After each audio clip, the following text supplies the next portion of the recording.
Hello everybody, it's the Historical Gamer once again, and today we're returning to Cold Waters, a third-person submarine simulation game which has a new campaign coming out here very shortly, which allows you to fight a war in the South China Sea as a U.S. submarine captain against the Chinese.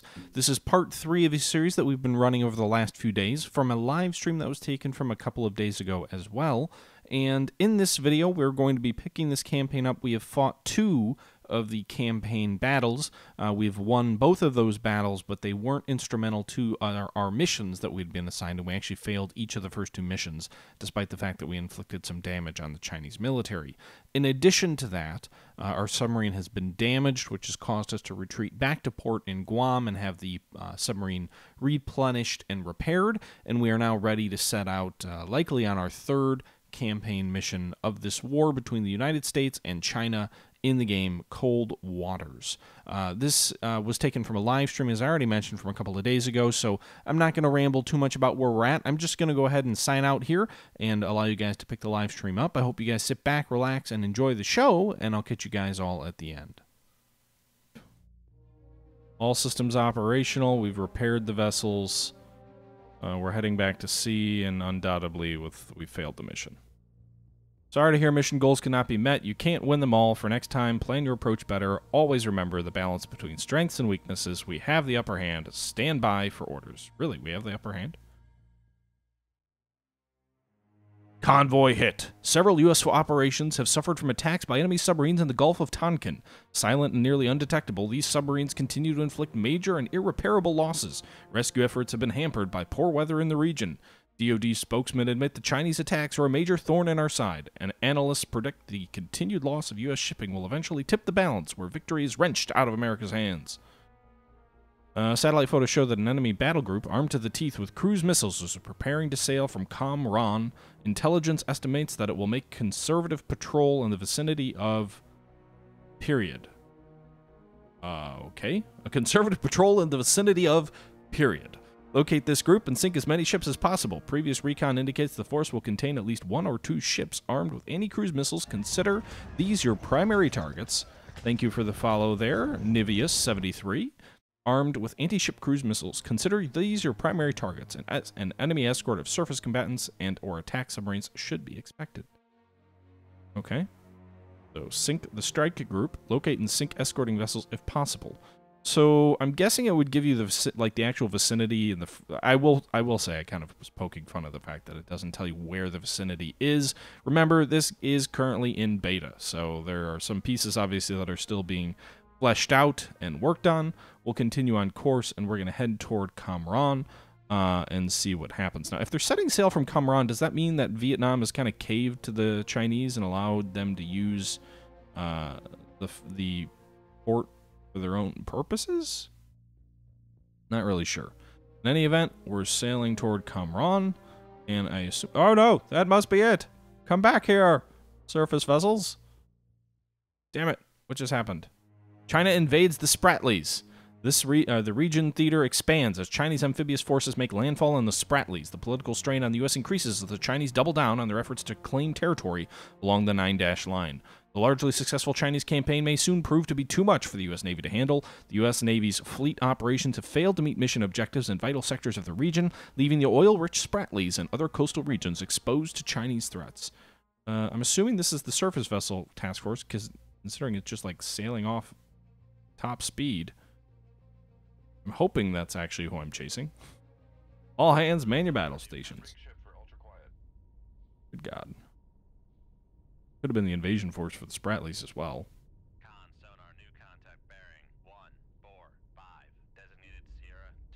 Hey, Pascaller.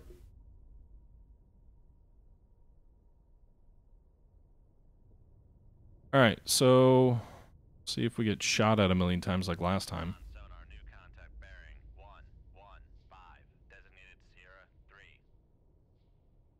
So... I don't really have a good... Alright, these guys I do.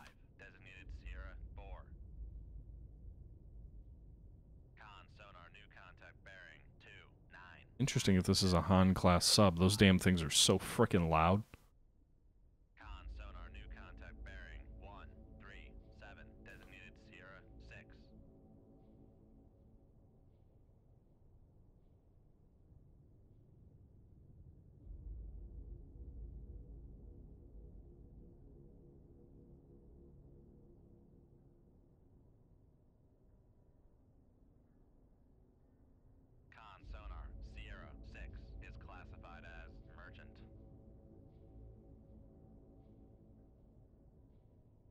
So don't fire a harpoon by him. Probably is a good idea. Also make sure if I do fire a torpedo out that way that I've got the wire attached to it all the way to the end.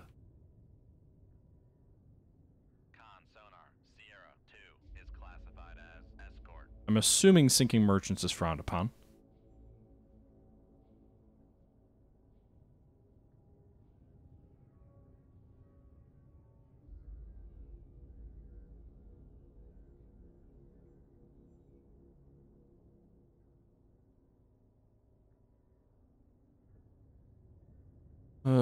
Alright, scrolling through all the ships to figure out what this is. Con sonar, Sierra 1 is classified as escort.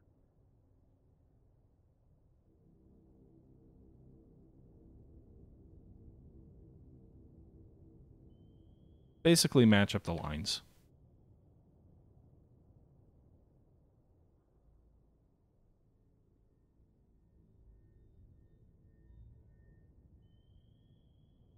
Con sonar, Sierra 4 is classified as escort. Alright, so we're getting pinged. No weapons in the water yet. There is an enemy helo. Target-rich environment, that's for sure. Not worried about Sierra 5. I'm going to guess one of those is a merchant. We've got at least 2 reasonable contacts and a Jingao 3 and a Luda 3. Getting kind of triangulated between this Jinghua and the other, both of these frigates. Could be an enemy submarine out there as well. Sort of my read on it. Does. Like I'm hearing a chopper. And I know there's the one, but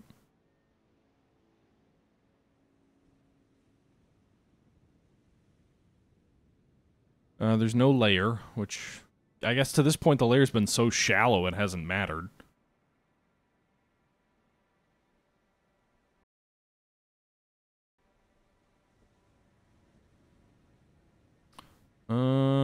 Let's see here.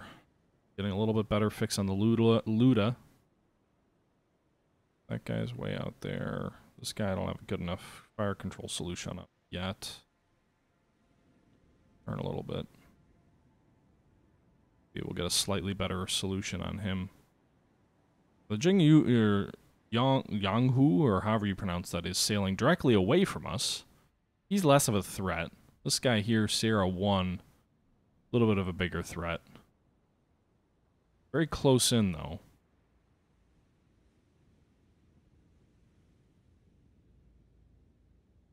Alright, I don't actually want to turn that way. It brings me out of the fight of S2. Chair. It's 15 kilometers. This guy's only at 6.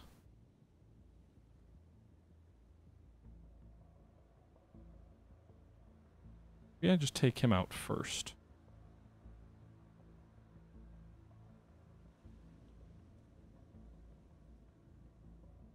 Shoot 2-2. Aye, sir. The other guys are a little bit further off. I mean, they're like 14 kilometers off, so... Still have the wire on this guy.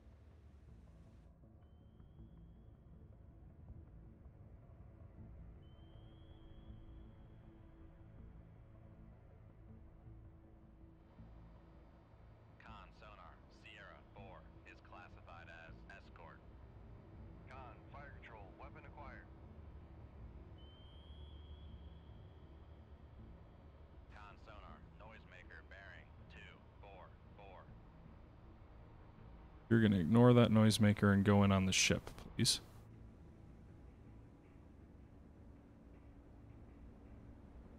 Go under. Oh, got it. Nice. Sierra 1, last bearing 235.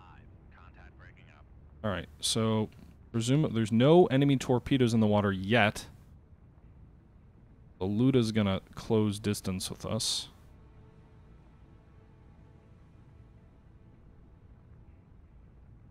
Running the wrong direction. Alright, the Luda is going to close. It's probably going to fire a weapon at us. I'm thinking about firing a torpedo right down its throat. Not currently... Oh, we were in ultra quiet. Never mind.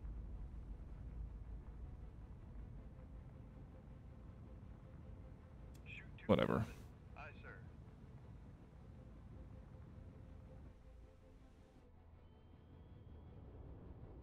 Our torpedo appears to be the only one in the water.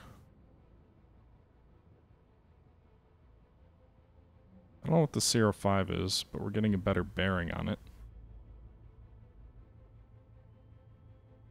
Ludo we've got a very good fix on, so it's going head on at the enemy. Should acquire going right down its throat. Hopefully we're too far away for there to be a chance of it reacquiring on us. But in these types of sort of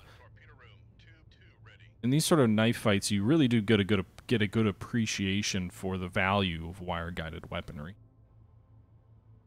Still, the only torpedo that we can report appears to be ours. Again, hopefully the enemy doesn't have a good fix on us.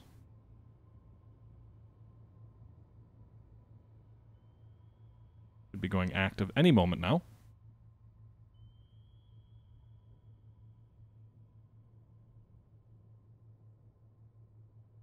Okay.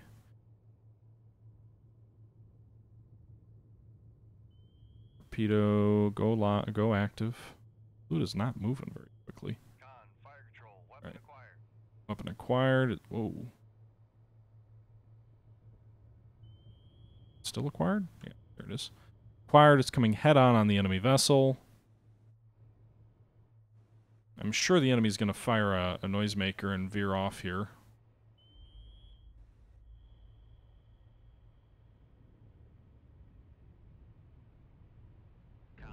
Or not. Jeez. Sierra 4, last bearing 173. Contact breaking up.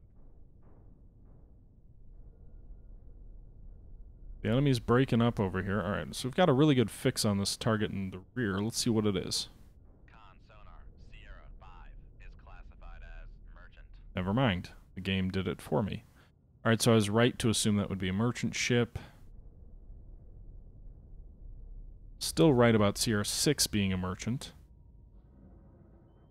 Sierra 3 does appear to be a submarine. He's a bit further out in range. I'm not sure if this is the task force that we were really after or not. Certainly spent a lot of time chasing it. I sure hope so. It'd be really nice to accomplish at least one of our objectives. Right, so this Han is moving out at 14 knots opposite direction of us. This Jing-U is moving at 21 knots toward us. We don't have a very good fix on it.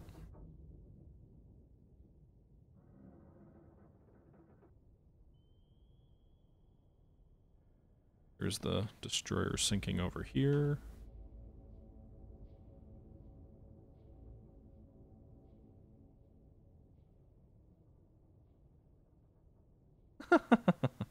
Luda's on a tea break. I'm debating using a harpoon against this Jing-Hu again. Lost contact with a merchant behind us. In the baffles basically means the enemy ship is behind, or not enemy, but the ship is behind you, and your own sensors can't hear behind your torpedo, or behind your propellers, because your propellers make the vast majority of the noise on you. Now nuclear subs do make noise with their reactor pumps as well.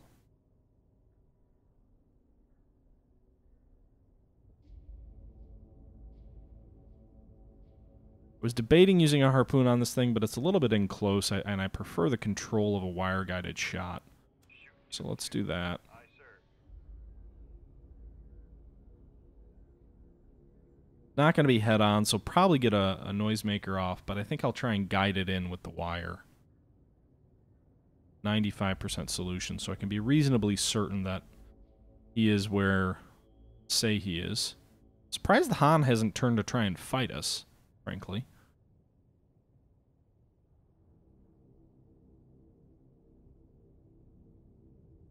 Alright, so it's going to go active. I would have preferred it to be a little bit further and close when it acquired.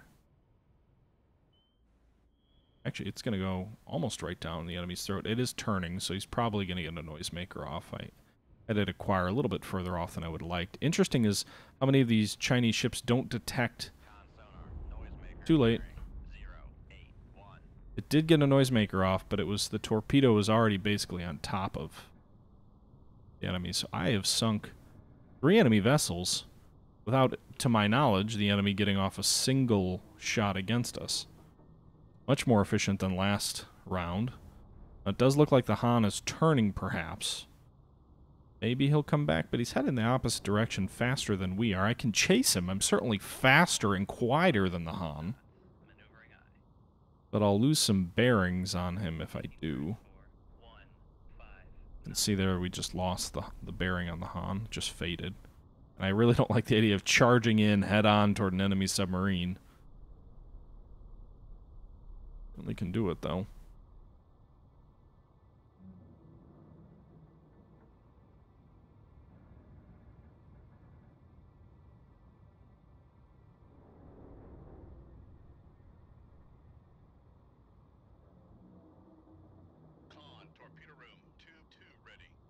Yeah, so the Han can make up to 25 knots.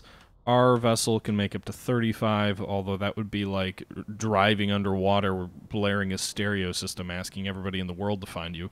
Now, the Han is not a very advanced boat. It was the Chinese first nuclear attack submarine. So they may not detect you anyway, even if you were doing that. Gonna speed up a little bit more. The time compression button on this again.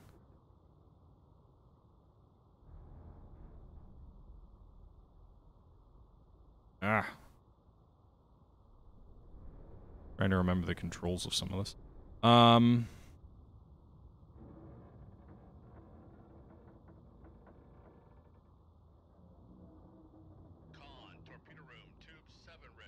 That's good to know, Killerfish. I didn't know that the actual sinking of a vessel would sort of mask your noise also. Well, I'm presuming I probably waited too long by now.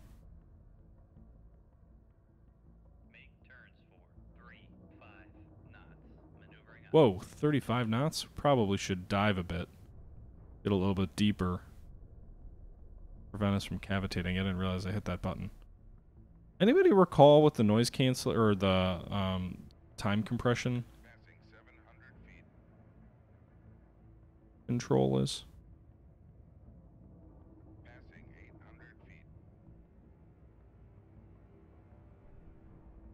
Passing 900 feet. 1,000 level out. 1,000 feet. Passing at Whoa. 1,100 feet. Why are we still diving? Don't have any damage, do we?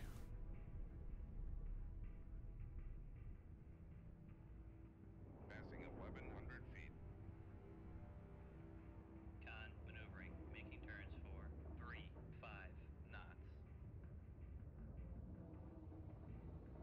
Cruising in here at 1,000 like, I don't understand why we're not level. Why can't we be level? 0 rudder, 0 plane, 0 ballast. Like, what's causing us to gradually rise? Make turns for 5 knots. Maneuvering aye. Con maneuvering, making turns for 5 knots.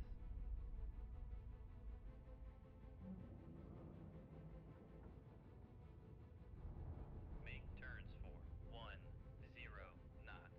Maneuvering aye. Make turns for 5 knots. Alright, so that Hana is much closer in. He's moving at 14 knots. Opposite direction. We've got a good fix on him. Oh, what the hell. Shoot the damn torpedo up his baffles. Con, fire control. We've lost the wire. Oh, god damn it. I'm only moving at 5 knots. Why would we have lost the wire?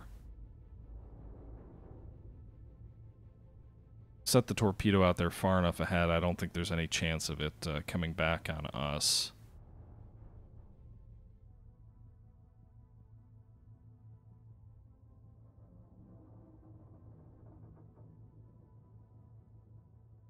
So ideally, we shoot this thing up the behind of the. I didn't. Did I choose passive? Sonar, launch transient from Sierra 3. Con sonar, noisemaker bearing 066. Shit. Con sonar, lost contact. Sierra 3, last bearing 0. So we did hit the enemy submarine. I'm turning my sub away. You can see the enemy launched a torpedo down the bearing of our own torpedo, which makes sense given I didn't maneuver my sub at all, that it would kind of head that direction.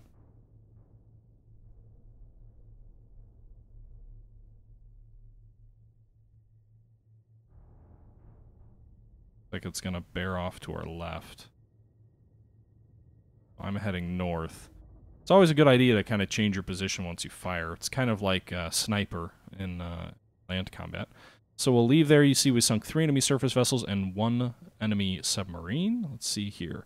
Excellent job, Commander. Your neutralization of this high-priority target will severely reduce the enemy's ability to hinder trans-Pacific convoys.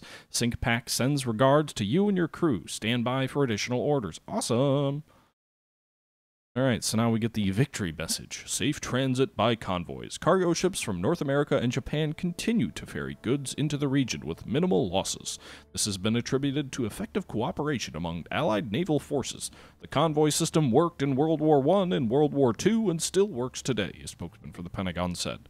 Meanwhile, in the region, food and material shortages have failed to materialize in the unoccupied territories. Authorities urge the citizens not to make runs on the banks, but instead show restraint so that the financial system can remain functional despite the ongoing conflict. There you have it. So our first mission victory, and now our new mission is intelligence data indicates the enemy plans an amphibious landing at the Spratly Islands, South China Sea. A task force with landing ships is leaving Qinghai. Now you must intercept and destroy this force before the landing occurs. Nav Ops is depending on you. No other ships or aircraft or... You could probably put the sentence at the end of every single briefing. No other ships or aircraft are in position to intercept the enemy in time.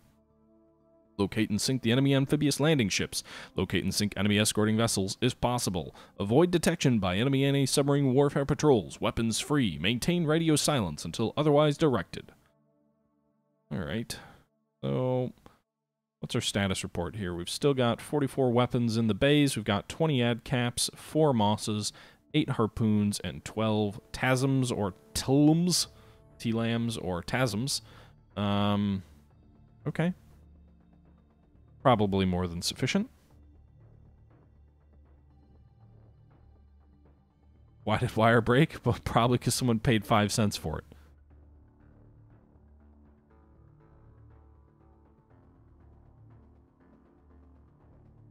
Yeah, J Street, I think they already landed on the Spratlys, but remember, the Spratly Islands are a large chain of literally like hundreds of islands, so presumably there are other landmarks in the islands they may want to land on.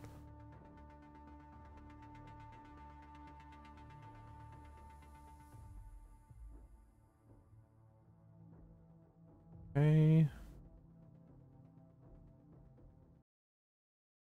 All right, and after that first victory in the actual campaign, I think that makes a good stopping point in this campaign. So I hope you guys are enjoying this series. Part 3 is completed. We have fought 3 battles. We have sunk over 20,000 tons of enemy shipping, and we have finally met with success against our orders. So we are now victorious in the campaign, hopefully holding back the Chinese tide and turning the tide in the region to our favor.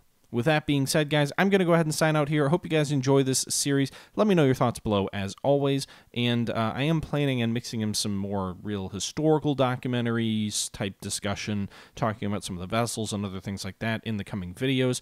I'll probably follow the similar approach for the majority of the first playthrough of the campaign, and then weave in those historical discussions and commentaries in the follow-on campaign. I'll probably play this campaign at least twice on the channel, once with more of the gameplay discussion and kind of my initial impressions of playing through the campaign, and once more just looking at, again, the historical side of things.